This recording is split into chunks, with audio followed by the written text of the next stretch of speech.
Good evening, beautiful people. Welcome to Bible in a Year with Lovie. We are on day 187. Shout out Encounter Church in Quinlan. I love you guys. I miss y'all so much. I can't wait till my vehicle's up and running and I can get back there and pay y'all a visit. I miss y'all. I love y'all. Big shout out, big love. Anyways, we are reading the Life Application Study Bible, 3rd edition, New Living Translation, for anybody interested in following along. You can follow along with whatever Bible you have. Mine just might read a little differently than yours, but it's all pretty much saying the same thing. So, today we're going to read Job chapter 32 and 33, and then we're going to flip over to Acts chapter 14. And we're going to read the whole thing. So, with that said, I'm so grateful to y'all for tuning in today. For those of you who, are just hanging in there with me, man, thank y'all so much. Really been going through some things. Test results did come back. For those of you who watched yesterday, you would know that my daddy took a fall. And we're waiting for x-rays to come back to let us know whether or not he fractured his hip. He did not fracture his hip. Praise God. He did not fracture his hip. However, he is still in a lot of pain. We think maybe he pulled a muscle. There's some bruising and inflammation. So we've got him on medication to try to bring the swelling down. And we're just praying for his bounce back. So y'all just please keep us lifted up in prayer as we navigate this. It seems like since he hurt himself, he's just down. He's trying to check out. And I just came in today and I was like, look, you didn't break no bones and I'm not having this. We're going to push through this. You're not going to give up on me. And so I'm just going to do my best to fight this fight with him and love him and take care of him as best I can. And let the Lord's will be done in this situation. I feel like I need to turn this TV off. I don't know.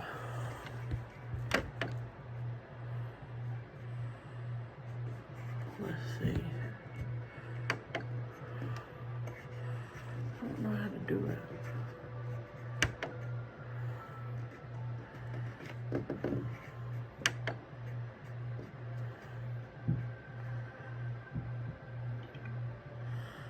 It's making a glare on my glasses. There we go. That's much better. Okay. So anyways, y'all just please keep us lifted up in prayer, and we appreciate that. So let's dive right into this word. Job chapter 32. Job chapter 32. Here we go. Job's 3 friends refused to reply further to him because he kept insisting on his innocence. Then Elihu, son of Barakel, the Buzite of the clan of Ram, became angry. He was angry because Job refused to admit that he had sinned and that God was right in punishing him.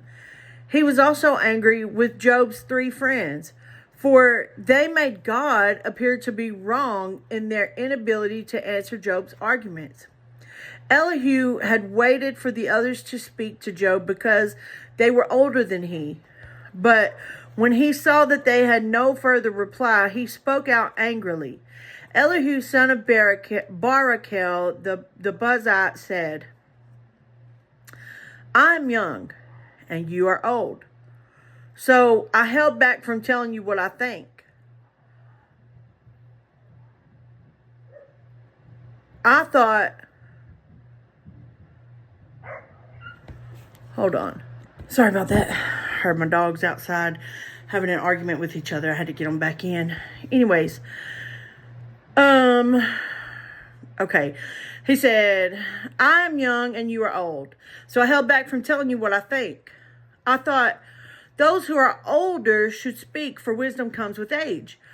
But there's a spirit within people, the breath of the Almighty within them, that makes them intelligent. Sometimes the elders are not wise. Let me repeat that. Sometimes the elders are not wise. Sometimes the aged do not understand justice. It's a fact. So listen to me and let me tell you what I think. I have waited all this time, listening very carefully to your arguments, listening to you grope for words.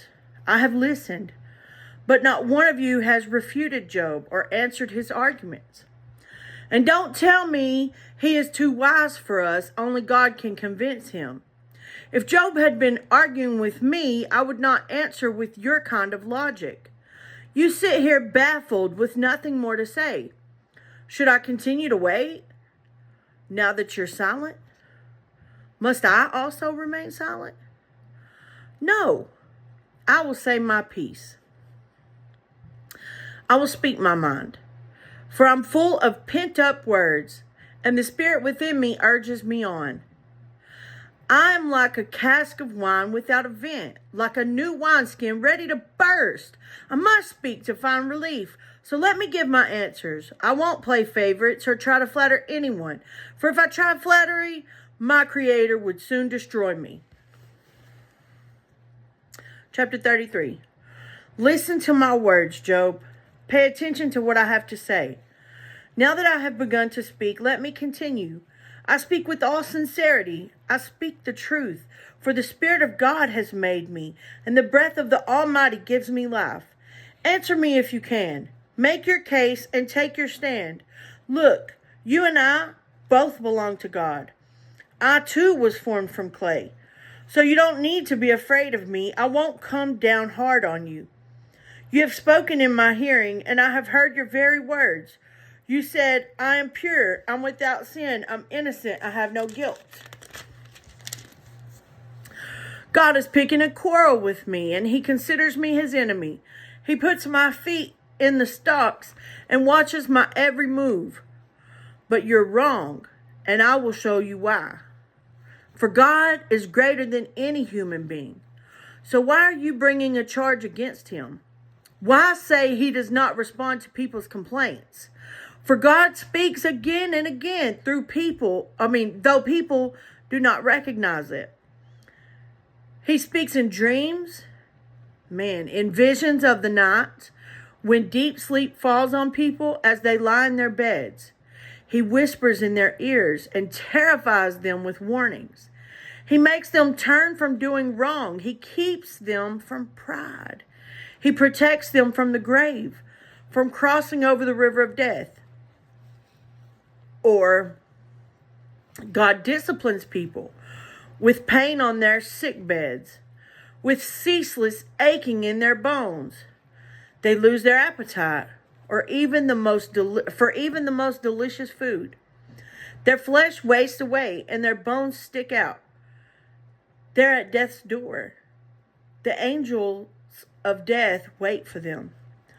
But if an angel from heaven appears, a special messenger to intercede for a person and declare that he is upright, he will be gracious and say, rescue him from the grave, for I've found a ransom for his life. Then his body will become as healthy as a child's, firm and youthful again. When he prays to God, he will be accepted, and God will receive him with joy and restore him to good standing. He will declare to his friends, I sinned and twisted the truth, but was not worth it. And God rescued me from the grave, and now my life is filled with light. Yes, God does these things again and again for people. He rescues them from the grave so they may enjoy the light of life. Mark this well, Job. Listen to me, for I have more to say. But if you have anything to say, go ahead, speak, for I'm anxious to see you justified. But if not, then listen to me. Keep silent, and I will teach you wisdom. From the mouth of a youth. I'm saying, just because someone is young doesn't mean that what they have to say doesn't come with wise words. It doesn't mean they don't carry wisdom. Like, my daughter is 16. She'll be 17 on the 10th. Golly.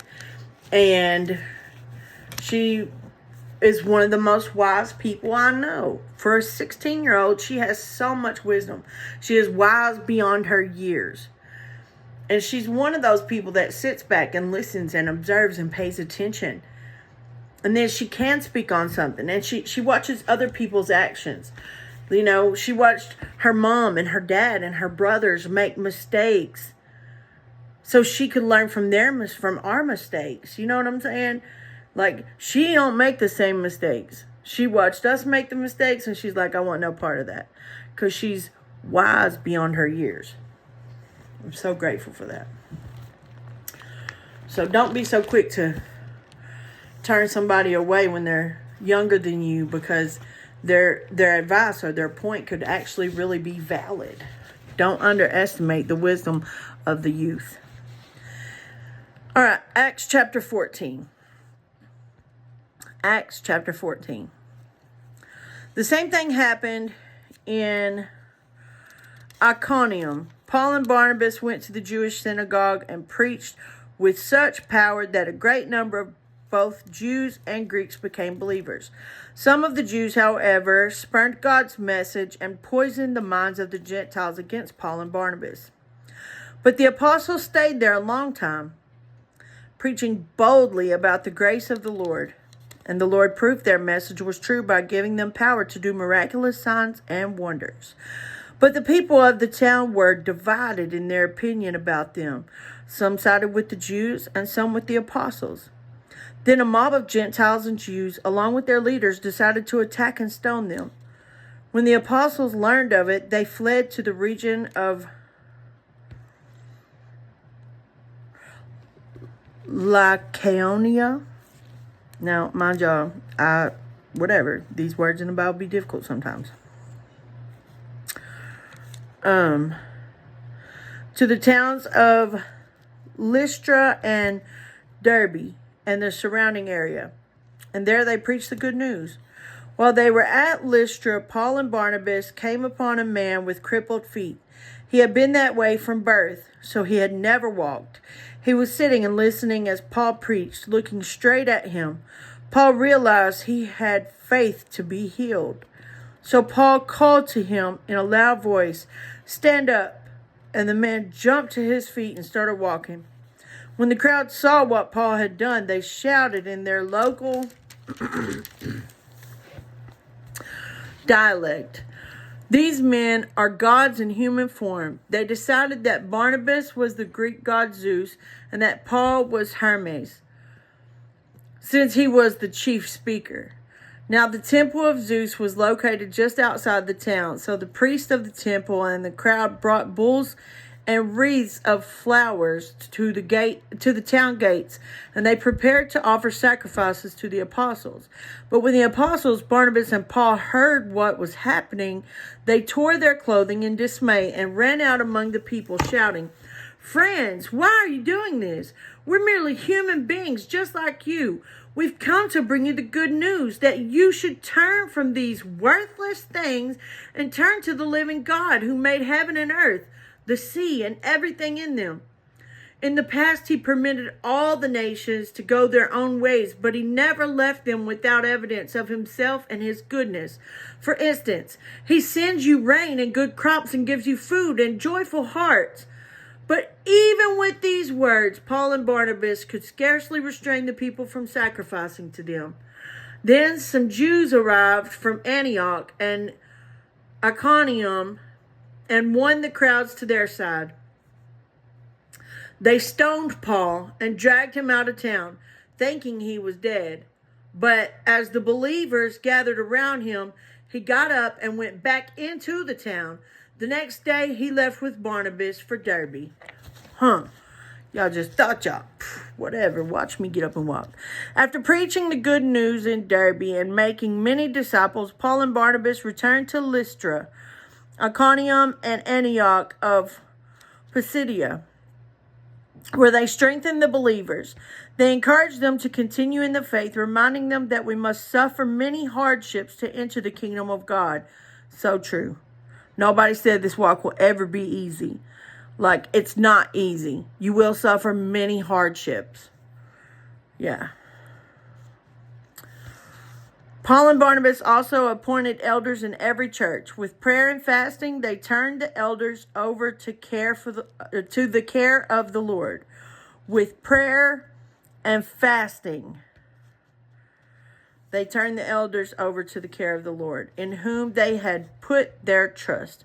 Then they traveled back through Pisidia to Pamphylia. They preached the word in Persia, then went down to Italia. Finally, they returned by ship to Antioch of Syria, where their journey had begun. The believers there had entrusted them to the grace of God to do the work they had now completed. Upon arriving in Antioch, they called the church together and reported everything God had done through them and how he had opened the door of faith to the Gentiles too.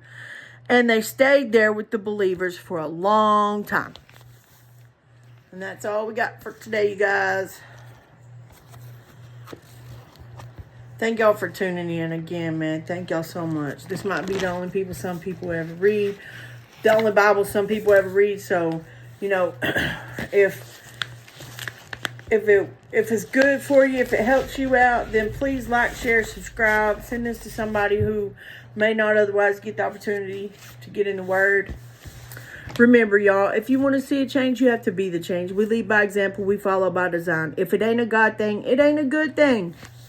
Y'all, please keep me lifted up in your prayers. If you have any special prayer requests, please leave them in the comment section. And I will add you to my prayer wall. And y'all, please keep us lifted up in prayer. I love y'all, man. I pray y'all have a blessed and wonderful rest of the evening. And let your tomorrow be even more blessed. And don't forget to love like Jesus. See y'all later.